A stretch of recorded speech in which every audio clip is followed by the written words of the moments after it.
You've been avoiding me, Gregory. You amaze me, Alphonse. You're still alive. It's not very friendly. Don't take it personally, Alphonse. I just don't like you. Yeah, and why's that, mate? Nothing to do with the money you owe me. Go and peddle your Shylock bullshit somewhere else, mate. Mate, I've been called a lot of things in my life. Shy's not one of them. I want my money. Oh, you fucking nothing, greaseball. You've been away a long time. Maybe you don't know who you're talking to. Oh, loudmouth wog with a gun in his pocket? Yeah, mate. You got half of that right. Now let's start again, shall we? You owe me money. Gone from stand over to stand up, I see. In fact, I say you owe me 10 large, and by Wednesday it's going to be 15. You were never any good at maths, Alphonse. Let's say I owe you nothing, and on Wednesday, it'll still be nothing. Don't turn your back on me, you prick. I'm Alphonse Gangitano. No one turns their back on Alphonse Gangitano. You're a plastic gangster with a big mouth and no brains. You always were, you always will be.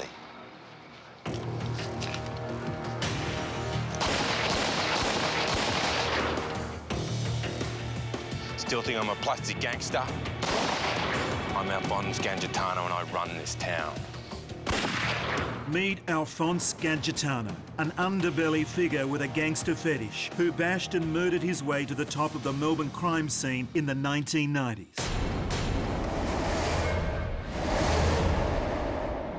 Tonight we look at the life and crimes of the man who crowned himself the Black Prince of Lygon Street, Alphonse Gangitano. Through dramatised scenes, first-hand accounts and detailed analysis of Gangitano's life, we will give a comprehensive portrait of the middle-class private schoolboy turned multiple murderer, thug and standover man.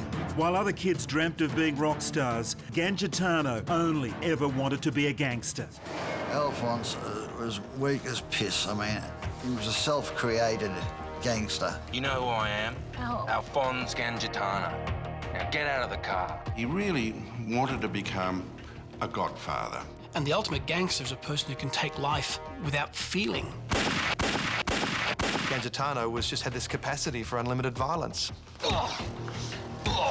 Really want to emphasise you scratch a bully, underneath you'll always find a coward. I turned to Alphonse and I said, you effing so-and-so, you've set me up. And he just lunged at me and he grabbed me by the lapels of my jacket. He was hell-bent on becoming a chalk outline on the footpath. Gangitano had a reputation for viciousness in the Melbourne underworld. His violent impulses led him to graduate to crimes of greater magnitude, eventually becoming the most dangerous man on Melbourne streets in the 1980s and 1990s. Amazingly, all the while he kept a wife and family at home who were unaware of his murderous nature. Gangitano saw himself as the Black Prince, but behind his back, cops and crims called him a plastic gangster, a man more concerned with his image than building a real criminal empire. But that just made him all the more dangerous, as Greg Workman found out one evening in 1995 in the Melbourne beachside suburb of St Kilda. Alphonse sought and to some extent gained a reputation as a man who could get whatever he wanted. It was something he worked hard on. A lot of his crimes were not motivated by money, but by prestige or the building up of respect. Couldn't be told anything. I'm Alphonse, so, that attitude, you don't fucking talk to me. But it was just the way he was. He didn't have that accent, but that's the way he thought he should talk to people. And he'd just jump in and belt anybody at the drop of a hat. He was involved in illegal gambling, an assault merchant, carried weapons, a bit of a king hit merchant in that regard, and tried to build up a reputation of being pretty much a gangster, as it were, but in his own mind, really. He started wearing nothing but suits and nothing but slip-on shoes and combing his hair backwards and wearing sunglasses at night time and drinking drinking red wine in Lygon Street all day long. And he really thought he was in the bloody mafia. Well, Gangitano could switch in a second. People talked of Alphonse. 1 minute all happy, friendly. Next minute, he's bashing someone with a bottle. You know, it was that kind of character. There was apparently some business between he and Workman. Workman was a well-credentialed villain. He'd been an armed robber. He'd been involved in the amphetamine trade. He was developing a reputation as a speed cook. So he was a very valuable guy in the underworld. So there was apparently some money issues between he and Gangitano. Gangitano flipped and emptied a gun into him. The circumstances aren't well known because the witnesses were paid off and flown overseas and never testified. Well, unfortunately, the case looked pretty good at the start of it, as I understand it. They had two females who I understand were sisters, who at that time made themselves known to the police. They made statements, and given the person the police were dealing with, were put into witness protection. As a result of a number of events that occurred at the time when they were in witness protection, they were approached by some criminal element, which then led to them fleeing overseas, them not being able to give evidence. The prosecution case collapsed, and he was never brought before trial. And so we'll never know the exact circumstances of that murder, but suffice it to say that Workman wouldn't have taken a backward step either. But Gangitano just had this capacity for unlimited violence, so it may have taken him by surprise. The two witnesses fled overseas in fear of their lives. Forensic psychologist Bob Montgomery believes the murder of Workman is evidence Gangitano was a psychopath. But understand what turning your back on someone means. And this is the absolute rejection, an expression of contempt. You're not even worth talking to. That would infuriate the narcissistic, the self-centred flavour of a typical psychopath. Don't turn your back on me, you prick. I'm Alphonse Gangitano. No one turns their back on Alphonse Gangitano. A really heightened sense of their personal value, grandiosity, demanding special treatment, which this guy did, often by producing a gun. And all of that's wrapped in this sense of I'm important, I'm powerful. So you turn your back on me, you've really done the wrong thing. So in Gangitano's case, so the fact that he was actually quick to anger and the fact that he seems to kill without a second thought, those behaviors suggest psychopathic personality traits wherein you don't really think about what you're doing, you get frustrated, you get angry, then you just act on it.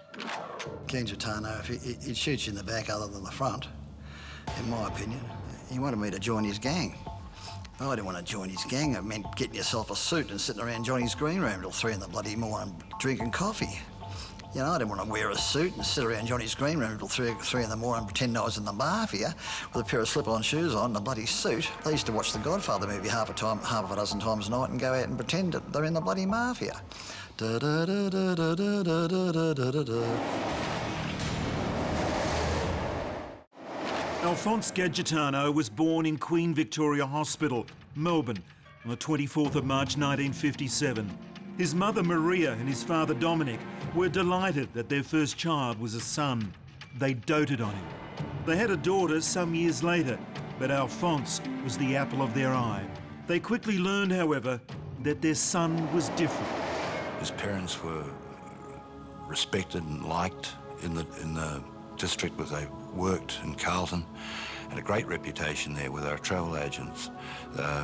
Alphonse was the despair of their life as they tried to make amends for his bashings and his insults and whatever else he'd got up to.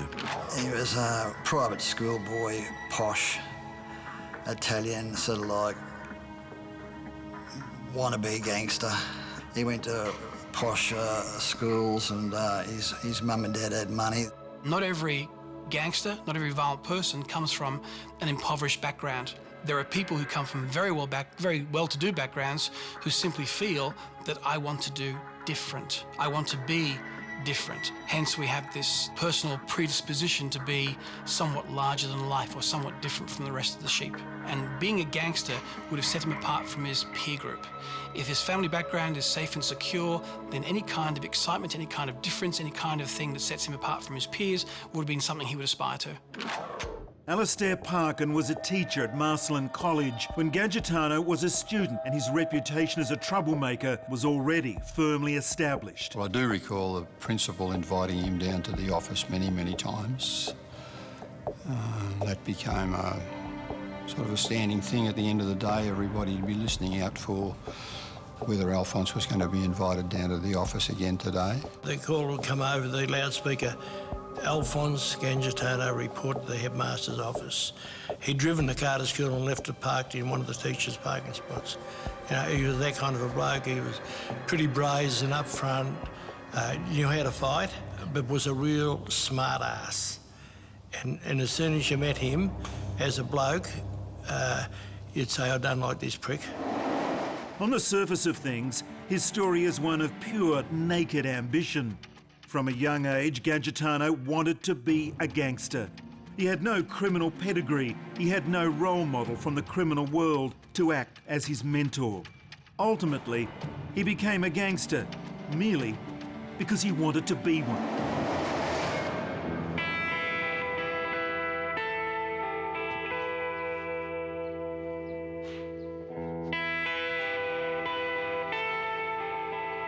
I don't know what he's doing up there. Just his homework, I think.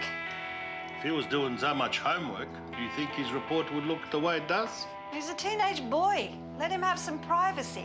Privacy? I'd give him privacy. He needs to get outside, make some friends, and not sit down and watch movies all the time. Alphonse, come for lunch. Mum's made americana. It's too spicy. No, not today. No chili. No chili. All right, just a little chili for taste. I hate chili, not even a tiny bit. Burns my mouth. When are you gonna learn that I don't want to eat that shit? Alphonse, you drink a little milk and the heat goes away. Make me a salad and I'll be down in a minute. Fa lui un'insalata, vuole un'insalata.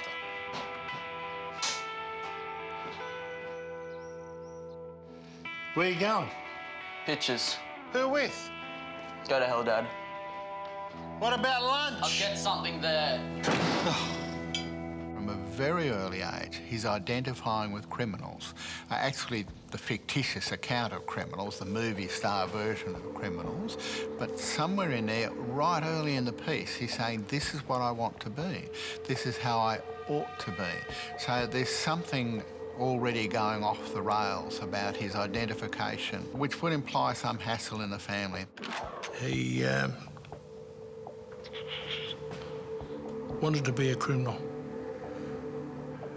and there was no convincing him otherwise. His parents were lovely people, and they had a very nice family, but he was hell-bent on becoming a chalk outline on the footpath. You know, the people make a decision, I want to make something in my life, I want to be an accountant or a doctor, or whatever the case may be. And I think he just grew up manifested by the fact of these gangster lifestyles. His house had the Al Capone books, the gangster books, the Scarface, the Al Pacino posters in his study, and that type of thing. That's what he enveloped himself upon, and, you know, in his own small brain of manifestation to say, well, that's what I want to be, and he paid the ultimate price. His childish gangster fetish or preoccupation would have been driven by the stories of other gangsters. It may well be that in his readings of Al Capone and people like that, the Godfather movies, for example, they all portrayed the Italians as being nice family people who were very, very dangerous. And maybe Gaetano fancied himself as being someone who had the potential to be dangerous, or to portray himself as being someone who could be dangerous and be different. I think Gangitano is a model sociopath insofar as his antisocial personality, his amoral thinking, very early on saw a model, if you like, of the Godfather model that inspired him to follow that future. The difference between a gangster and a violent criminal is one of process, not outcome. The importance is a gangster is a romantic figure, a tragic hero, whereas the violent criminal can be simply just someone who's a common person who just uses violence for a particular means or a particular outcome, a particular goal. The man who helped Alphonse take that first step from fantasy to reality was the notorious Mark Chopper Reed. He wanted to be a gangster, you know, and I was the first bloke to ever give him a sawed-off shotgun. Because when I was 19, he was 16 and a half when I was 19, and I gave him a sawed-off shotgun. It was beautiful, a sawed-off shotgun. My old man gave it to me, and I gave it to Alphonse when I got a handgun. And Alphonse thought it was great, you know. It was the first handgun he ever, first shotgun, sawed-off shotgun he ever had. Armed with his first gun from Chopper Reed, Alphonse Gangitano became a street hood. He ran with a group of thugs who were happy to set upon members of the general public, those who simply got in the way or at the wrong end of Gangitano's violent temper. At a young age, he had already developed a pathological hatred for police. Gangitano's routine was to prowl Melbourne's nightclubs, looking for off-duty police officers. Look, he had a hatred for the police, absolute hatred, and I think it was likewise the fact that he would take on the police at every opportunity that he had. He would take them on verbally and certainly physically. Alphonse used to get around nightclubs and they'd pick on a few off-duty policemen, and the off-duty policemen would come up there and flash their badge and tell Alphonse to pull his head in, and he'd know they were off-duty because they'd been drinking alcohol. And he'd say to them, well, what are you, on duty or off-duty? You know, and they'd say, well, we're off duty, we'll pull your head in. And so he'd take them to the shit house and bash them. The assaults on police were very much about brand. They weren't about making money, it was just about letting everyone know that he was the toughest guy, you know, on the block. And he would just find off-duty police and just haul off on them, you know, come and step on their foot, they'd say, excuse me, then he'd belt them. He saw us as the enemy, and as such, we saw him as the enemy and a public enemy at that, and needed to be taken care of. But violent assaults on police officers were strictly for Gangitano's amusement. He wanted to play with the big boys. He started hanging around a nightclub with a nasty reputation. Mickey's Disco in St Kilda was known as a hotspot for the Melbourne underworld. One of Mickey's Disco's owners was none other than Chris Rent-A-Kill Flannery. Flannery had a problem. He was facing a murder charge, and prostitute Deborah Boundy could put him away. Her testimony in court would finger Flannery for the murder of businessman Roger Wilson. Criminals like Flannery viewed Gangitano as a kid, but a kid that could be useful. Gangitano could get Flannery off the murder charge, but he would have to kill Deborah Boundy to do it. It was easy, man. Easy. They reckon the first one's the hardest, but it was easy. Yeah, I loved it. Yeah, man, she fell for it straight away. Rathdown Street. I picked her up on Rathdown Street. Coffee. Then back to her place. Once she saw the powder, mate, she couldn't get it into her arm quick enough.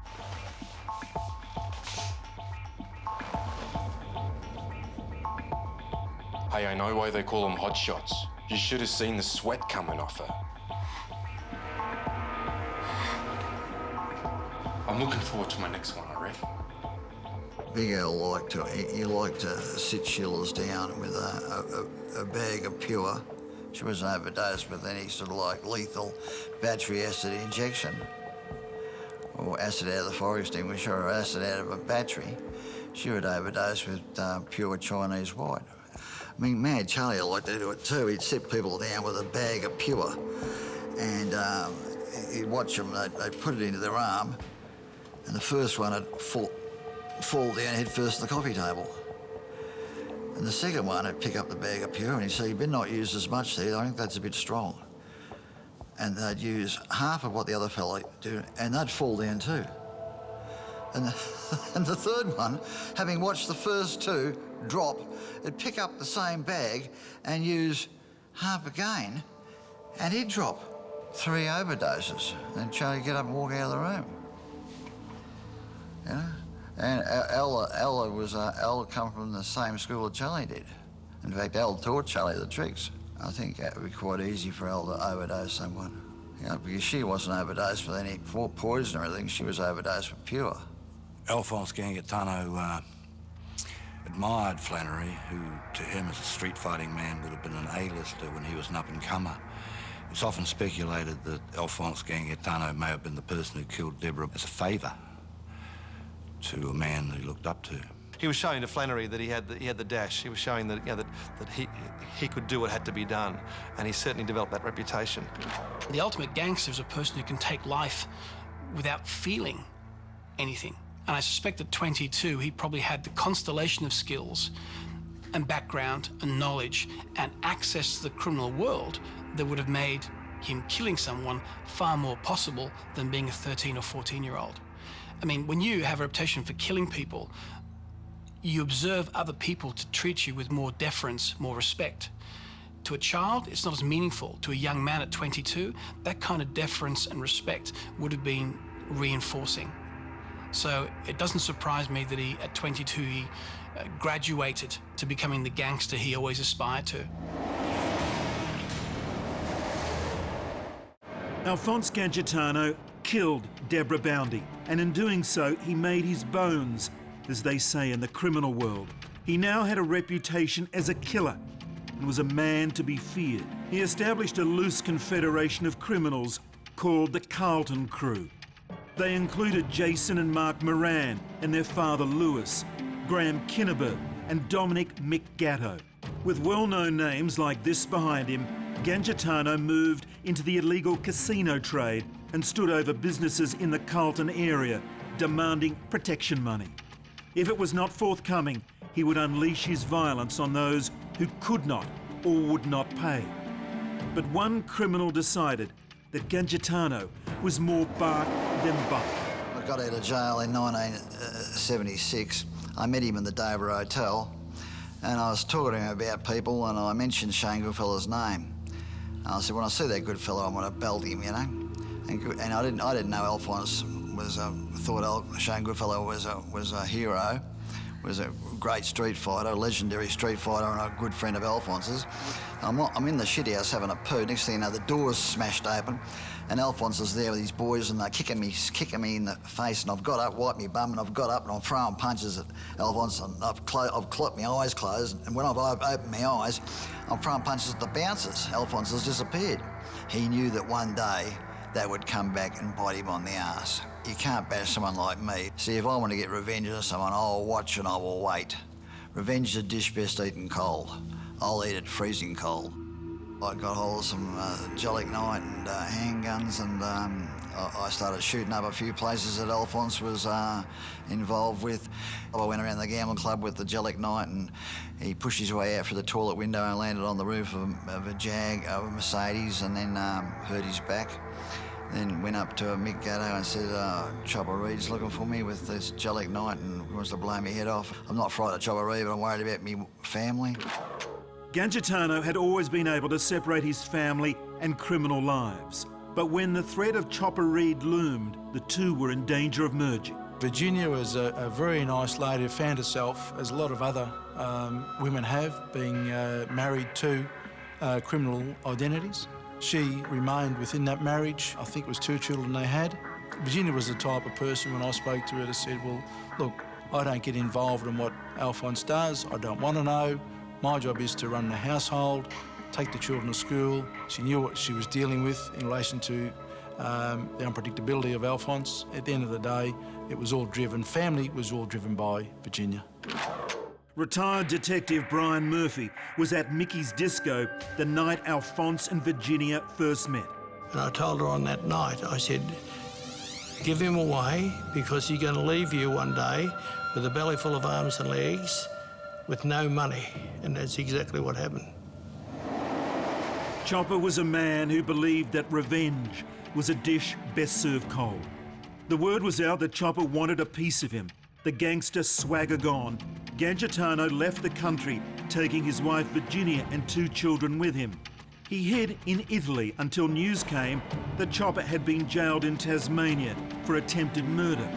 With Chopper out of the way, Gangitano returned to Melbourne, and once again, the cafes and restaurants of Lygon Street had to pay him off. With his arch nemesis behind bars, Gangitano was even more unpredictable and violent. He developed a bloated sense of entitlement: cars, money, even women. When Gangitano saw something he liked, he simply took it.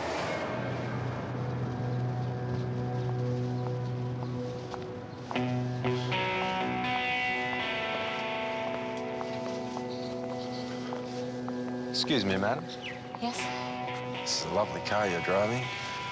Thank you. This is the V12 model, yeah? That's right. It's very comfortable. Can I ask you just one more question? I won't keep you. That's all right. Let me introduce myself. I'm Alphonse Gangitano. How do you do? Hello. And you are? I'm Yvonne. Ah, pleased to meet you, Yvonne. Now, as I was saying, I don't want to keep you, but the interior, that's leather, yeah? Of course it's leather. Yeah, look, I know, it must seem silly of me, but my question is, did you choose the colour of the seats, or is that the standard colour with that colour Duco? No, I didn't choose it, but No, it's perfect. Why would anybody want any other colour? It's very cool. Thank you. Now, if you'll excuse me. Actually, no. I love this car. Give me the keys. Pardon me? No, it's cool. I just want your car. Give me the keys, please. No, why should I give you my keys? I love this car. I want to drive it. Now, give me the fucking keys. No. Now, if you'll excuse me. Listen, you stuck-up bitch. You either give me the keys or I'll fucking take them. You know who I am? Alphonse Gangitano. Now get out of the car, please.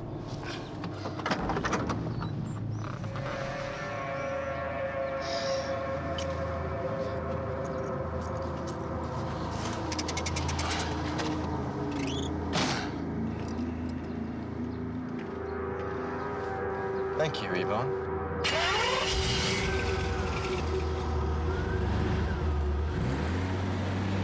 He was an egomaniac. He'd built a reputation. He'd built enough hoons and thugs around him to get away with almost anything, and certainly around the Carlton area, he could just march up to people and say, "Give me your car. Give me the keys now. I'm Alphonse Gangitano. What are you going to do?" It's a bit hard to turn around and say what the value of the car was to him. It may well have been instrumental in developing his reputation, and it may well have been simple curiosity. I want to drive this car, give me the car keys, I'm taking it around the block, and I'll dump it wherever I want to dump it. But it certainly fits within that profile of the psychopath, this sense of entitlement, this sense of, I can take it because it's the person that I am. So I suppose in Gangitano's case, there is that sense of entitlement, which is not uncommon for someone who is a psychopath. They've got an inflated sense of self, right? So they're very grandiose. And also, I guess, their lack of remorse, lack of guilt, you know, in terms of what they do, so they don't care if they take something and how it impacts on other people. Listen, you stuck-up bitch. You either give me the keys or I'll fucking take them. You know who I am? Alphonse Gangitano. Now get out of the car. So people did hand their keys over, and certainly there was one story that he used to carry a pink slip around in his glove box. He could just get them to sign over the car right then and there. It was Wild West territory up on Lygon Street back in those days, and he was the baddest hombre of the lot at that time. Funnily enough, no one who had a car taken by Gangitano ever reported it missing, even though he would often drive around in it for months. For all his preening and his expensive Italian suits, Gangitano never quite made a go of his businesses. His main skill was extortion, and only so much money could be made from that enterprise. He was also a degenerate gambler, always borrowing money that he never intended to pay back. Thinking he could turn a dollar from the boxing world, Gangitano started a company called Superstar Promotions and signed up as many boxers as he could, including an up-and-comer, a super lightweight by the name of Lester Ellis. His mate Jason Moran was making a killing selling amphetamines and tablets to the nightclub crowds in Melbourne. But with drugs, especially cocaine, Gangitano became more a consumer than a supplier. It was no longer about business. It was no longer about enriching the group. It was all about Alphonse's reputation. And it was said that he was doing far too much cocaine. He was paranoid. He was making threats against his friends as well. It wasn't just his enemies. I suppose given his long-term, his proneness to violence and the fact that he is a long-term abuser of amphetamine and cocaine, then he would be even quicker to anger and violence. The drug addiction would just exacerbate the violence and aggression. Still think I'm a plastic gangster? He borrowed money off a lot of collaborating fellow families and didn't pay it back. And you can't do this in Italian community. You can't just borrow money, 10, 20 grand off people and not pay it back. And then go like that, you know, and then bash members of their family if they come and have a go at you. Here is a person who is beyond control, beyond authority, who can take things as a whim because there's a sense of entitlement that goes with taking something as a whim. There was still money to be made, and Gangitano threw it all behind promoting the big fight between his charge, the champion, Lester Ellis, and the contender and veteran of the fight game, Barry Michael, for the IBF Super Lightweight title on July 12, 1985. But it was Michael who won the fight after 15 grueling rounds. Gangitano had gambled heavily on Ellis and lost. In boxing, 30-year-old challenger Barry Michael made lightweight of the 10-year difference between himself and Lester Ellis to win a unanimous points decision in their IBF title fight last night. It's been a good round for Michael, a good left to the head, a left into the body. Even before the decision was announced, it was obvious to everyone who'd won, even Michael and Ellis. He's the new IBF World Junior Lightweight Champion. Look, mate, I just can't express how great it feels. We'll get it back. We've got a contract for a rematch. And fucking Lester will smash him next time. But I don't give a hooker's moan about the cash. But it's $2 million. Cash is easy to come by. I wanted that world title. We've lost the world title. How did Michaels make that weight? How did he make the fucking weight? He must have fucking slept in the sauna.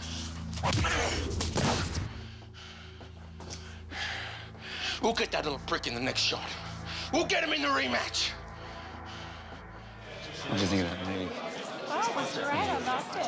It's pretty realistic, wasn't it? Yeah. Who's that from?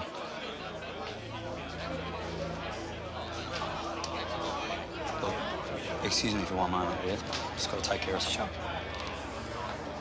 what are you doing there? Thank you, Alphonse. Very kind of you. Hey, it's my honour. Buy a drink for a world champion? I'll drink to that. Take a seat. We need to talk about something. Oh, mate, I've got my wife and a mate. Come on, just 1 minute. All right, 1 minute.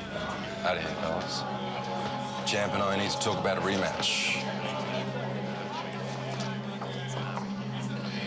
So, Lester and I are still waiting for another shot. Keep on waiting, Alphonse, because I'm chasing some big scalps in England now. Yeah, well, Lester reckons you're a has-been that's running away from him. Better a has-been than a never was.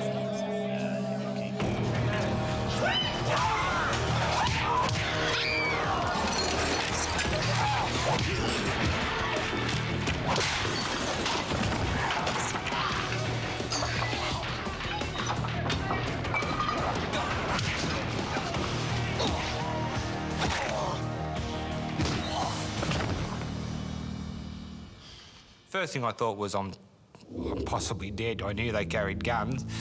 And I turned to Alphonse and I said, "You effing so-and-so, you've set me up." And he just lunged at me and he grabbed me by the lapels of my jacket as he pulled me down the couch with him, got a serious grip on my cheek. And I got my hands up trying to gouge his eyes to get him off me. And immediately they were like a pack of mongrel dogs on top of me. Alphonse bashed him so badly in the brain. He kicked him, punched him and hit him so fucking much around the head. And then another one came in. The next thing I know, I'm being dragged up off the couch, dragged through the crowd with blood spraying everywhere off my face. They made a mess of Barry Michaels. They completely screwed Barry Michaels' boxing career. I don't think he could walk straight after that. You know, it knocked his equilibrium out. And I just remember being pounded and battered and being sort of held down and... Kick, you know, bash, getting your floor, you know. Oh, shocking damage to him, shocking. You know, I think they were filthy on me because basically they'd outsmarted themselves, really, and I'd outsmarted them, and I had the title. I'd taken the title off the goose that laid the golden egg. Lester Ellis had no involvement in Gangitano's crimes. Like Barry Michael, Lester Ellis was just a boxer, trying to make his way in the game. Waiting 2 years to take his revenge on Barry Michael was standard Gangitano MO. He would bash, beat or kill anyone who got in his way. This routine would continue relentlessly into the 1990s.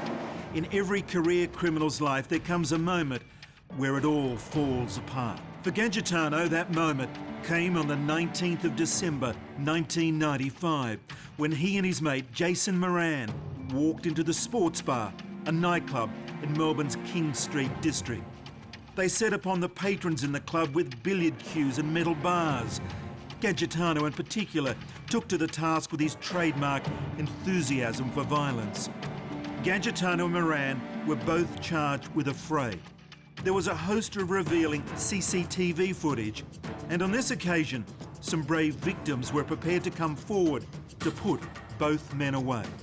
The court heard 4 people were hospitalised, with injuries including a fractured nose, cuts, bruises, a fractured jaw and permanent eye damage. Mr Gangitano was granted bail with a $10,000 surety, a night curfew and an order to seek psychiatric treatment. He was out of control. He and Jason Moran had bashed nightclub goers and management at the sports bar in King Street. It had been a gratuitous attack, purely trying to stand over the owners there. It said to his friends that he was now a liability. He and Moran were the most violent pair of bastards together you'd ever wish to meet in a day's hunting. But they used to fight amongst themselves because they were both similar type of people. Couldn't be told, couldn't be controlled, and didn't want to be. They just wanted to be the king of the patch. Some believe that Gangitano had some sort of road to Damascus conversion after the affray, that he looked on his life of crime with horror and regret. But could a man who'd revelled in violence his entire life be capable of such a change? When he was 42, it sounded like Gangitano was thinking about leaving his life of crime. Now, some people may say that it could be due to remorse. He wanted to make up, or he was sorry for what he had done. However, if Gangitano was a true psychopath, it's very unlikely that he actually had any remorse or guilt. Chances are it's just because it's getting too much for him. He's just seeing that it's too inconvenient for him.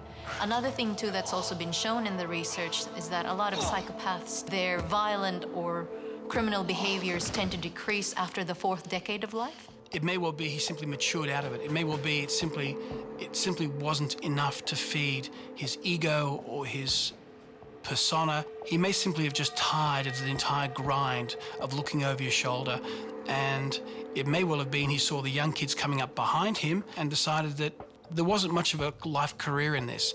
Very few gangsters get to retire to a house on the Gold Coast and left in peace. Most of them meet some sort of end because they require the work, they need the money, or someone else is looking to build their reputation on your demise.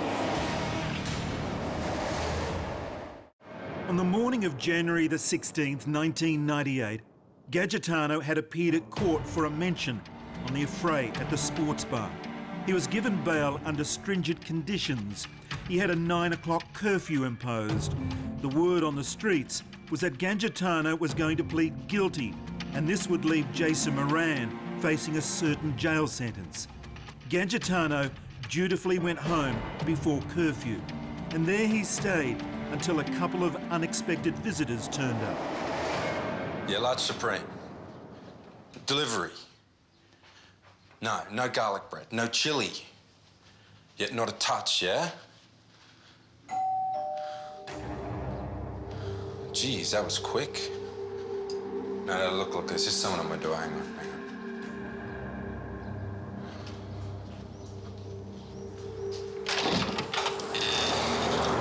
Nice outfit, mate. You knew I was coming. Tough fucking day, mate. How you doing? Call you back. Mate, they got me bent over here, mate. They flown in some South African who's gonna fuck me in the box. I got a plead on it. There's nothing I can do. Well, we're going to have to talk about it, Alphonse, because if you put your hand up for this one, Jason's in the shit. Mate, what can I do? I don't have a choice. What are you doing walking around in your undies? Mate, Ginny's out, okay? Mate, she's taking the kids to her sister's or something. Mate, she'll be back in a couple of hours. Jesus. I don't suppose you got a beer? No, there's no beer in there, mate. Have a glass of wine. Wine? Not for a bet. I'm on a curfew here, okay? Well, how about I go and grab a slab and a couple of pizzas, and then we sit down and just have a little chat about what went on in court today? Mate, nothing went on in court, okay? I got a mention. That's it. How are you going to plead? Mate, I'm going to plead guilty. Mate, they got me over a barrel, okay? Templestowe shops, best place to go for beer and pizza? Yeah. You want some dough? No, mate. Be back in a minute.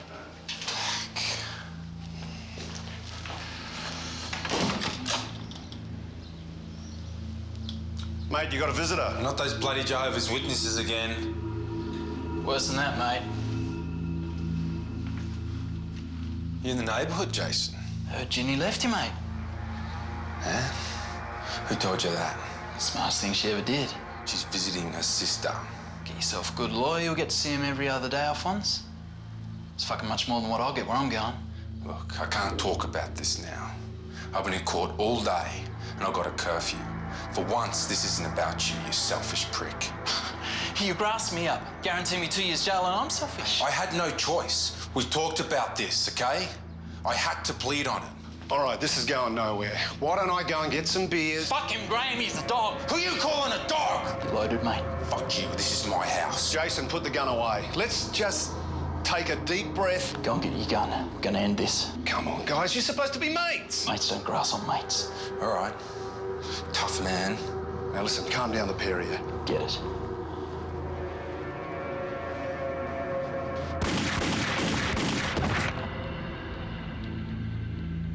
You're a fucking idiot, Jason.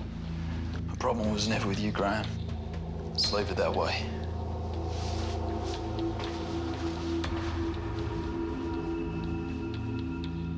Crime figure Alphonse Gangitano was gunned down in his Templestowe home. His wife found him lying in a pool of blood in the laundry.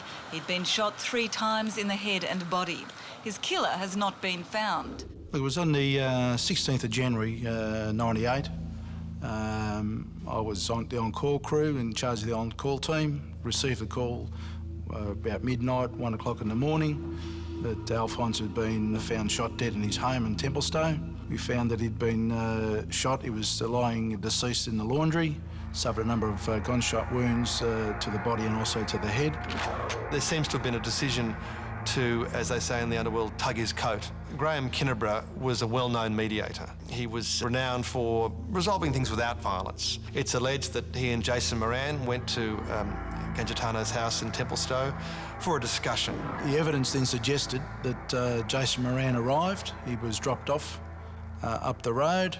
Indications are he then walked into the house, he was allowed in. Anyone else or someone that Alphonse didn't know certainly wouldn't have been allowed access. I believed at that stage that Jason Moran had pulled a pistol, shot Alphonse. Graham Kinneborough was present, and I believe Graham didn't know what was happening. I think things settled down thereafter. Then they come to their senses a little bit between Graham and Jason. 4 days before he was killed, Brian Murphy went to warn Gangitano his time was up. We got over there and Alphonse was sitting there like a lord of the manor, but he was really the prince at this stage. And I said to him, listen, you know, you're well and truly going to get knocked. I said, you've robbed all your mates. I said, there's over $250,000 missing. A lot of Jason Moran, Kinneborough, they were all crook on him. And that's what led to his demise. And he said, there's no fucking way I'm going to get knocked. He said, they're my buddies. I said, good, yeah. And my mate rang me the morning he got killed. He said, see, one of his fucking buddies just knocked him off. Oh, I didn't like Alphonse at all. I hated Alphonse's guts. I mean, I was rapt when he died. I mean, Jesus, I thought, fantastic. It's like it's a godsend. I mean, I was rapt. Unlike the latter murders that we've had of time, it was tit for tat. No one shed any tears apart from his family and kids, of course, in relation to losing Alphonse. No one was looking for revenge for Alphonse, and I think it was the fact that his peers, in relation to the criminal element, said, well, good riddance. He's not going to bring the law back looking at us because he was out of control. Gangitano had outlived his welcome. He had gambled away over $250,000 of other people's money, and he had betrayed his criminal friends. Listen, Alphonse has been putting holes in his manners, and he just won't pull up. He won't pull his head in. He's embarrassing everyone. He's causing everyone too much trouble, and something's got to be done. And so this character gave the nod, because you couldn't go and shoot Alphonse at this time, because not without some sort of permission. You know, you just couldn't go and shoot him because he was too well connected with other people. So they gave the nod and someone shot him. Ironically, from his own belief of being the Capone or the De Niro of the Melbourne underworld at the time, that he dies in the laundry, in the floor, riddled with bullets in his underpants. Chopper Reed believes Gangitano would have liked to have gone out in a blaze of glory. He would have preferred to be in his best suit, showered, shaved, with his Dolce Gabbana aftershave on, probably at a restaurant somewhere with his lady friend, with a heckler and cock 9mm automatic down the front of his pants, and someone come bursting in and they filled Alphonse's with about a dozen in the chest, but Alphonse has taken the dozen in the chest and pulled out his heckler and cock and gone return fire, bang, bang, bang, bang, and killed the 6 men that have come in to kill him before falling down dead to the music of Frank Sinatra singing "I Did It My Way," you know. Moran was certainly Gangitano's killer, and he too would have his life ended abruptly, shot dead in front of his children while sitting in his car at a football clinic in 2003. Graham Kinniber was a witness to the crime. He would not give up his good mate's son, and he went to the grave with his secret. He too was shot dead in Melbourne's gang wars. For the would-be gangster, the self-crowned Black Prince of Lygon Street, Alphonse Gangitano, there would be no heroic end. He was shot in the back. He died in his underwear on the floor of his own home.